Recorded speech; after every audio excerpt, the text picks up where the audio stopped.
vamos iniciar essa vivência almoçando. Então vou convidar vocês para ir direto para esse espaço, para a gente ter esse momento de alimentação e depois vai começar a visita guiada.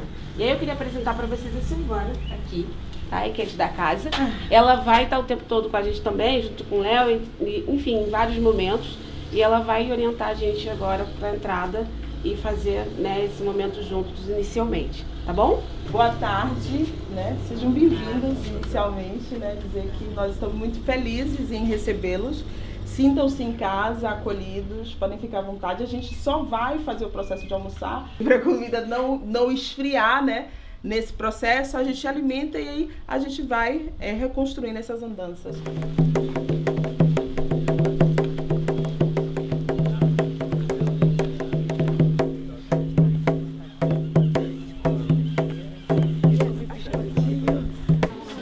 Estejam à vontade.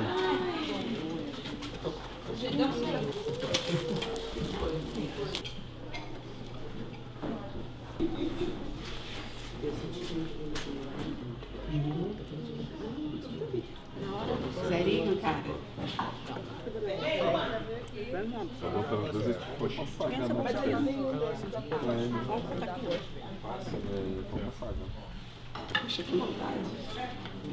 Eu me chamo Leonardo Diogun Fajlon, sou filho do Babalorixá Jair Diogun, o fundador desse espaço, né? O criador desse espaço bonito que a gente vê e se encanta, que se chama Ilê da Oxum Apará. E aqui ele construiu esse espaço para ser um império, né? Um lugar de elevação do nosso sagrado e da cultura de matriz africana. Então, queria agradecer a presença de vocês. A gente sempre fala de que daquele portão só entra quem de fato tem Okamimó, na língua iorubá, quer dizer de coração puro, que a gente possa então compreender que essa relação é uma relação de trocas, de energias, né? E a ideia do turismo étnico para nós é estar nesse lugar, né? Estar nesse lugar não só de um empreendedorismo, mas de uma educação da nossa sociedade. Tê-los aqui é que cada um leve um pouco desse espaço para fora.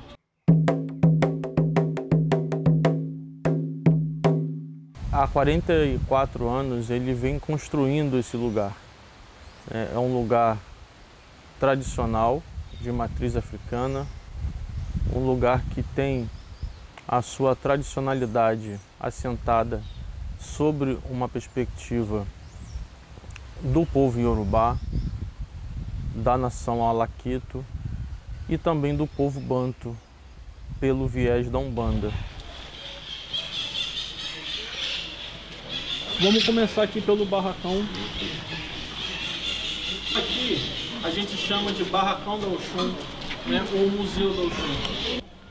Barracão ele é o nosso espaço de celebração pública. É onde a gente faz a gira, o candomblé, a festa pública.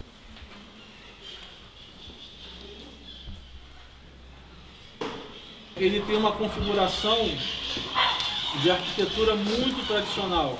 É o barracão, e no corredor ele tem aquilo que a gente chama de roncó ou rundeme, que são aonde se recolhem as pessoas no seu confinamento para o processo de iniciação.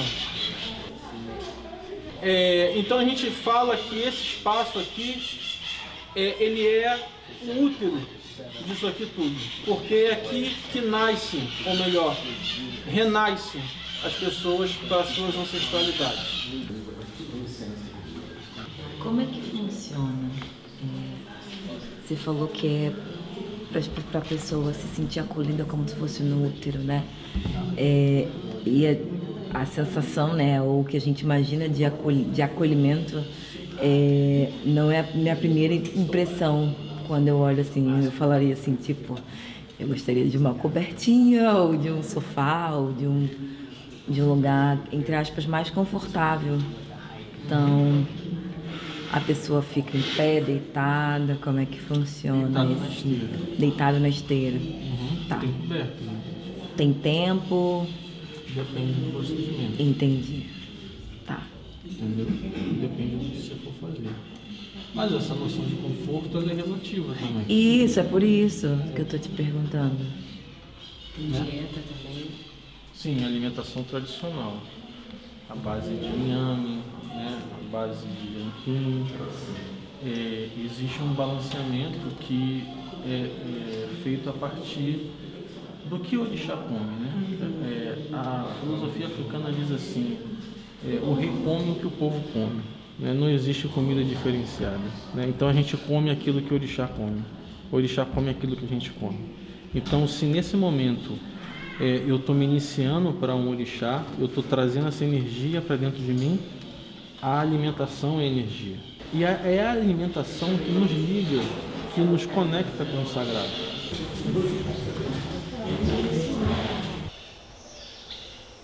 Aqui é o pé de Iroko. Iroko é um orixá para nós. Só que diferente de algumas representações que nós fazemos de orixá, no ferro, na louça, Iroko habita a própria árvore. Então a árvore é o orixá em si. Então aqui mora Iroko.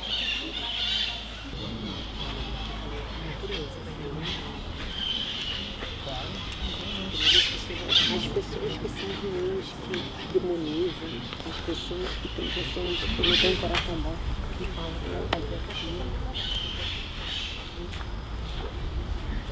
Esse é Oxalá, é o nosso ancião, é o orixá do branco, a gente chama orixá Ofurufu, é o orixá do ar, o orixá Funfun do branco, o orixá Ofurufu do ar, ele está nessa atmosfera, por isso a gente bota branco sexta-feira em homenagem ao Oxalá, né? E em respeito ao nosso mais velho, né? Porque ele é o nosso mais velho. Assentamento pode ter várias possibilidades. Esse tipo aqui a gente chama de Odiobô coletivo. Odiobô pode ser a tradução para assentamento. Coletivo porque a gente acessa ele coletivamente. Aqui a gente vai ver várias ferramentas que vão trazer alusão ao trabalho, ao fazer, ao labor, né? Que está presente na ancestralidade de Ogum. Né? Uma palavra para mim que define Ogum é força, é coragem, é a capacidade de ir, de fazer acontecer. Talvez só um homem de Ogum conseguia construir um espaço como esse.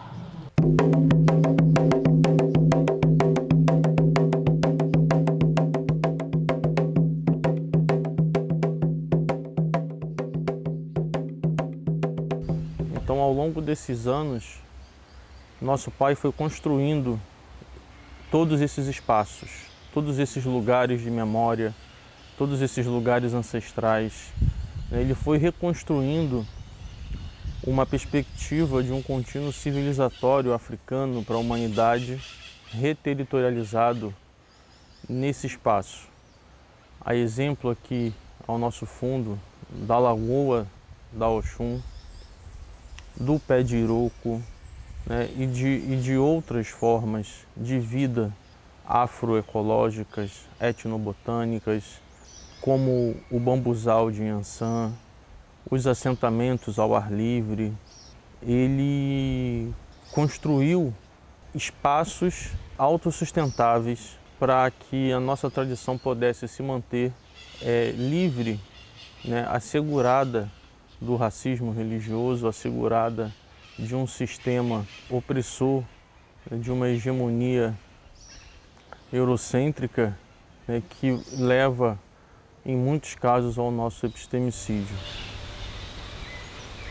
O que a gente chama de espaço étnico-ecológico, ele é um patrimônio vivo, porque essa árvore, ela não é só para nós uma necessidade de proteção ambiental, ela é também uma proteção ancestral, ela é um ancestral nosso. Então, enquanto ancestral, é um patrimônio.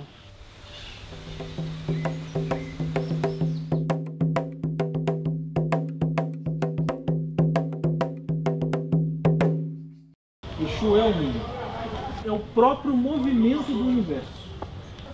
A palavra Exu quer dizer esfera. Esfera porque é o círculo. Exu, de uma forma muito mais popular, ele está na nossa comunicação. É Exu quem permite que a gente se comunique com a nossa ancestralidade. Ele é o nosso mensageiro. Então, tudo que a gente faz, sente, tem, é movimento de Exu. Exu é aquele que promove o caos, promove a discórdia, para que a transformação aconteça. Não existe transformação sem movimento. Não existe movimento sem tensionamento. Tá? Não existe tensionamento com concordância. A gente precisa contrapor. Então ele traz dinamismo, ele traz comunicação e ele traz procriação. Por isso falo, ele é um elemento presente nas manifestações artísticas de Exu. É importante a gente ressaltar que existem algumas possibilidades de compreensão de Exu, né? Aqui é uma, né? E ali naquela casa a gente vai ver outra. Aqui a gente chama de Exu Bara e lá a gente chama de Exu Povo de Rua. Qual é a diferença? Esse Exu aqui, ele está mais relacionado ao candomblé, né, ao continente africano, ao passo que o outro, o Exu Povo de Rua, ele está mais relacionado ao Brasil, à ancestralidade brasileira, a uma ancestralidade mais próxima da nossa.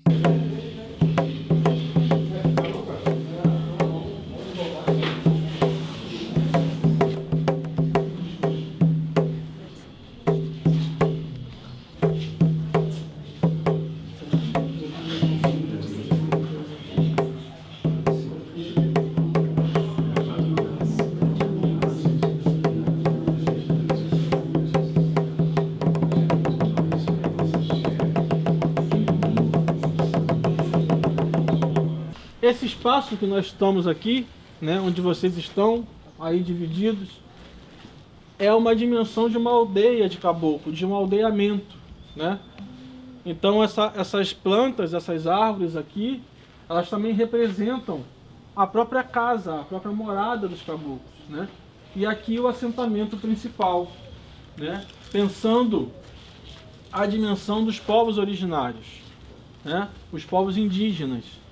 Também os boiadeiros, pensando mais o centro-oeste, que também são ancestralidades que compõem a nossa cultura. E ao lado, a partir de um sincretismo, de uma, não necessariamente de um sincretismo, mas de um certo encontro, né, o assentamento de Oxóssi, que seria um orixá africano, né, ligado à mata, à caça, né, que está muito relacionado com o fazer dos povos originários. Então existe aqui uma aproximação dessas ancestralidades entre Brasil e África, tá? Então aqui nosso pai construiu essa perspectiva de um assentamento de encontro com o outro, tá? Então Oxóssi para nós é o orixá da fartura, né? É o orixá da caça, é o orixá da mata.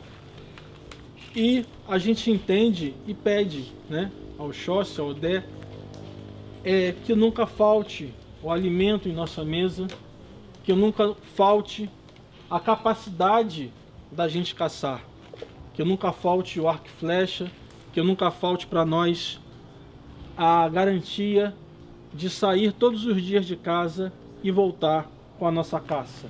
Sempre que a gente pensa alimentação, sempre que a gente pensa esse universo de nos alimentar de forma segura, né? Quando a gente está falando de segurança alimentar, a gente está falando de Oxóssi, nesse sentido.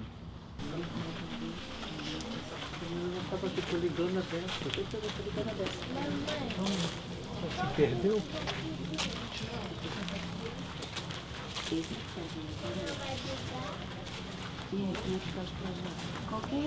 Um orixá também que ganha outras proporções, né, também chamado de Omulu. Obaloaê está dizendo para nós sobre vida e saúde, né? A gente pede vida e saúde ao Obaloaê. O Obaloaê é o orixá da terra que a gente pisa. Então a gente pede ao Obaloaê que a gente pise por muitos anos sobre a terra, que o Obaloaê nos permita caminhar sobre a terra por longos anos.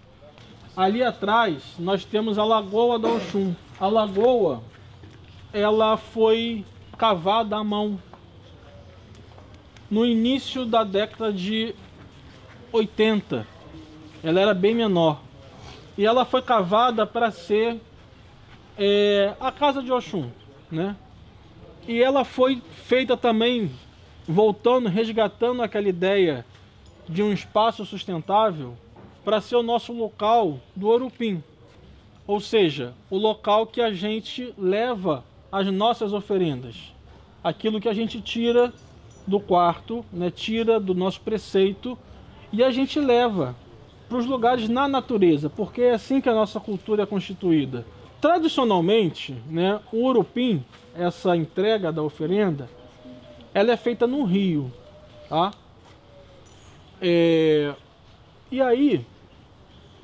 tradicionalmente, Oxum não está na lagoa, Oxum está na cachoeira ou está no rio.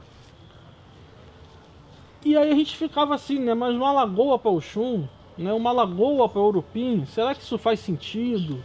Né? Será que isso foge à nossa tradição? Tudo bem, pode ser só uma adequação, né? Então vamos relevar. E a gente assim entendeu por muitos anos, né? Uma necessidade, né? Mas a lagoa foi cavada aonde Oxum pediu para cavar a lagoa. Quando perfurou, disse: isso não é um poço, isso é um lençol freático, passa um rio debaixo da lagoa. E é dessa relação que a gente está falando da ancestralidade, né? Corre um rio por aqui e a gente não vê, mas Oxum está presente nesse rio, né? Oxum que pede para fazer a lagoa ali, Oxum que pede para furar o poço ali, e desde a década de 90 nunca mais faltou água para nós.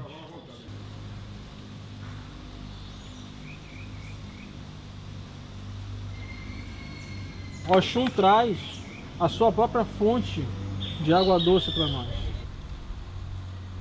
O alimento é a principal base da nossa cultura e a água é o nosso principal alimento. E é disso que a gente está falando, quando a gente está pensando a necessidade política de ocupação de espaços tradicionais que contenham ecossistemas, que contenham fontes de água natural, que contenham área verde, porque a gente precisa dessa relação com a natureza para subsistir enquanto povo, enquanto cultura. Nosso pai, na década de 90, colocou algumas espécies de peixes dentro da lagoa. Quando a gente leva a oferenda, leva o Orupim para a lagoa, ele é consumido por esses peixes, né? Então eles fazem um processo de restituição para dentro. E isso gera, inclusive, um vínculo de pertencimento do humano com a lagoa e com o sagrado.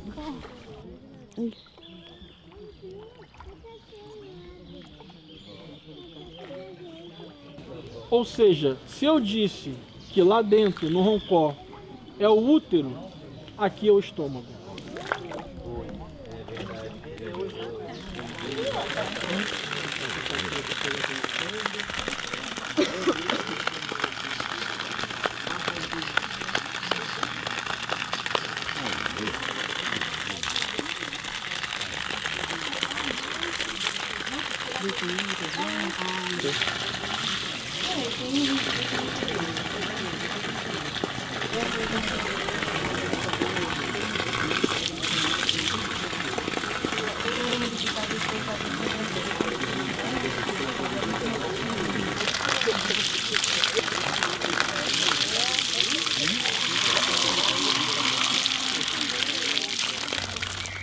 Aqui é a igreja Nossa Senhora Imaculada da Conceição, né? E muito pode nos estranhar um espaço de tradição de matriz africana ter uma igreja.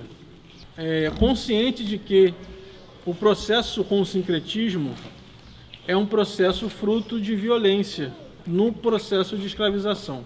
Então, a gente tem uma justificativa histórica para a existência dessa igreja. E essa justificativa está numa tradição que em algum momento se perdeu, mas que na época do nosso pai, ela ainda era muito forte, de que os nossos antepassados, para cultuar o orixá, precisavam fazer isso de forma escondida, dentro das imagens de santos católicos. Muitos dos nossos antepassados constituíram igrejas, como a Igreja do Rosário dos Homens Pretos, como a Igreja da Boa Morte.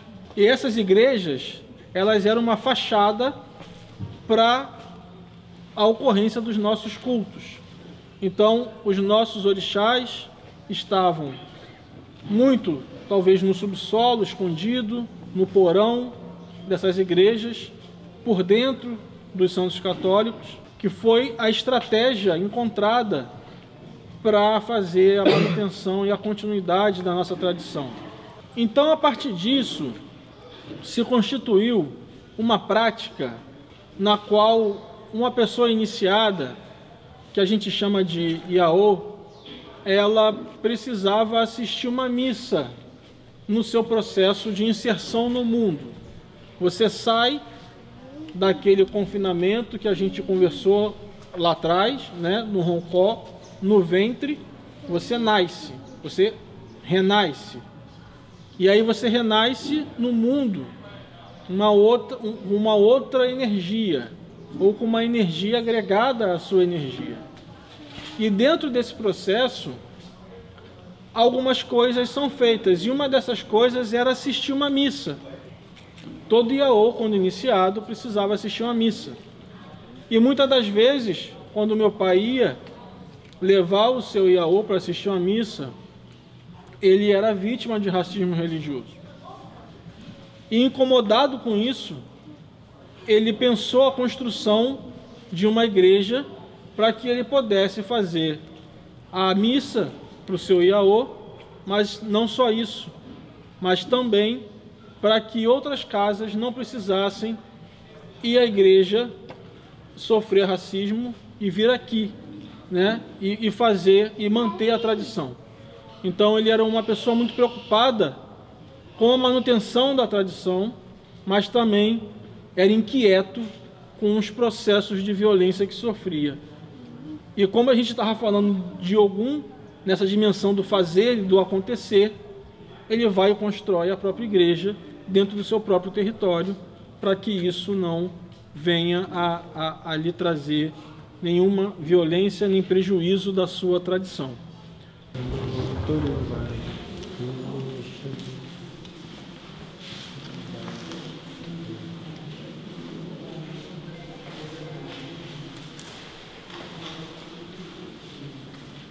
Ele deu uma característica interreligiosa para essa igreja.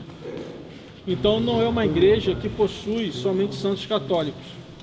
Ela tem também imagens do povo cigano, ela tem imagens de Preto Velho, ela tem imagem de Ogum Xoroquê, ela tem imagem de Iemanjá, que não é uma santa católica, né? Então ela tem uma dimensão interreligiosa.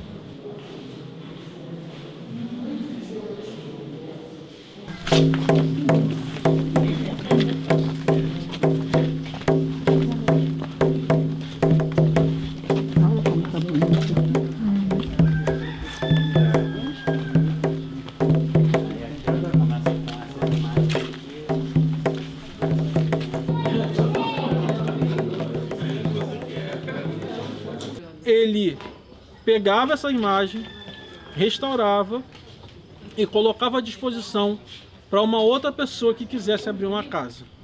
Tudo é muito caro, né? Então essa pessoa vinha aqui Ele levava tudo gratuitamente, né? Então ele contribuía.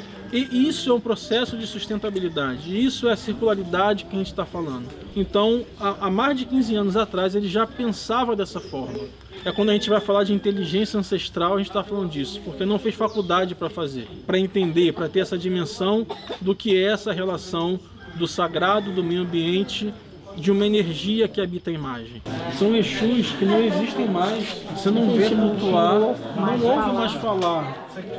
Nunca você vai achar lugar nenhum. Não acho. Nunca esse aqui. Eu falei isso pra ela. Nunca vai. Aqui. Olha esse aqui. Nunca vai achar. Nunca vai achar.